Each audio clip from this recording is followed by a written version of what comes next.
नमस्कार। तो चलिए आज हम चलते हैं बांग्लादेश की एक बहुत ही पावन भूमि महास्थानगढ़ और वहां की एक सदियों पुरानी कथा को जानते हैं।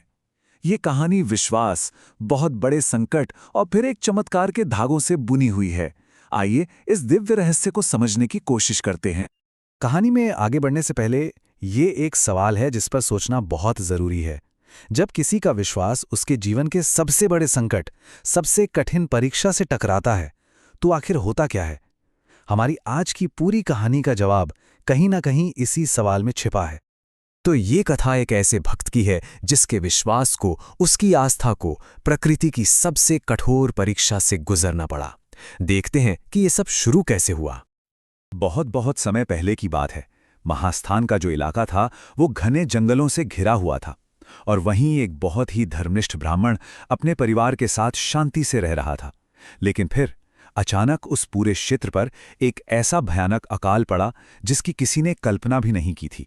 धीरे धीरे घर में रखा खाने का एक एक दाना खत्म हो गया और वो ब्राह्मण और उसका परिवार भूख की उस हालत में पहुंच गए जहां से आगे सिर्फ अंधेरा था। लेकिन इतनी भीषण भूख और पीड़ा के बावजूद एक चीज थी जो नहीं बदली, उस ब्राह्मण का विश्वास। वो हर सुबह नदी किनारे जाता, देवी तारा को याद करता और बस एक ही प्रार्थना करता कि माँ, मेरे परिवार की रक्षा करो। उसकी भक्ति में कोई कमी नहीं आई। जरा सोचिए, जब सब कुछ हाथ से निकल रहा हो तब भी अपनी आस्था पर इस तरह टिके रहना, यही तो इस कहानी का दिल है।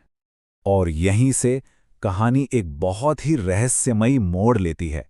जब ऐसा लग रहा था कि सारी उम्मीदें खत्म हो चुकी हैं, ठीक तभी निराशा आशा में बदलने वाली थी। एक रात जब वो ब्राह्मण गहरी नींद में था तो उसे एक सपना आया। उस सपने में उसे एक अलौकिक, एक दिव्य प्रकाश दिखा, एक ऐसी रोशनी जो इस दुनिया की लगी नहीं रही थी। और उस दिव्य प्रकाश के बीच से स्वयं मां तारा की आवाज आई और उन्होंने एक बहुत ही साफ संदेश दिया। उन्होंने ब्राह्मण से कहा कि सामने वाली पहाड़ी पर एक पुरानी मूर्ति है, उसे ढूंढो, उसे स्थापित करो और मेरी पूजा करो। तुम्हारे सारे कष्ट दूर हो जाएंगे। अब यह सिर्फ एक सपना या एक निर्देश नहीं था, ये एक वादा था, इस मुश्किल से मुक्ति का वादा।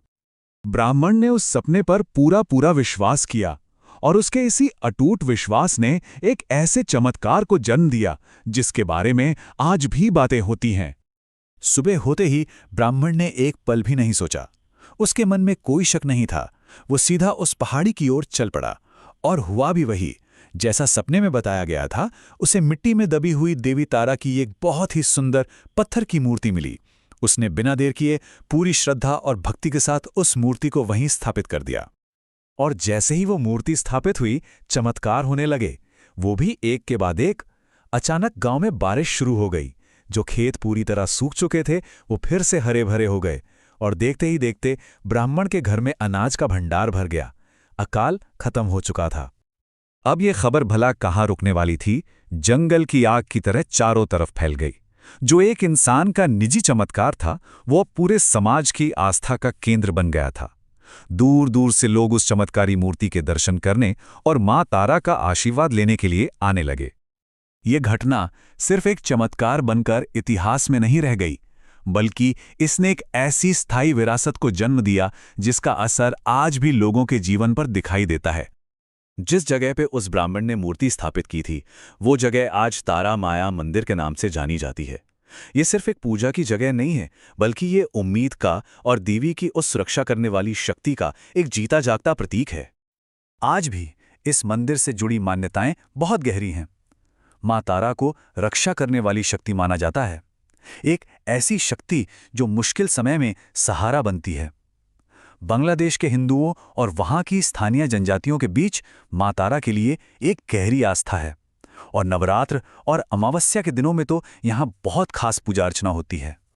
तो ये कहानी हमें साफ साफ दिखाती है कि कैसे एक इंसान की अटूट आस्था ने अकाल जैसे बहुत बड़े संकट पर जीत हासिल की, और न सिर्फ जीत हासिल की बल्कि उसके बाद एक बड़ी समृद्धि को भी जन्म दिया। ये है विश्वास की असली ताकत।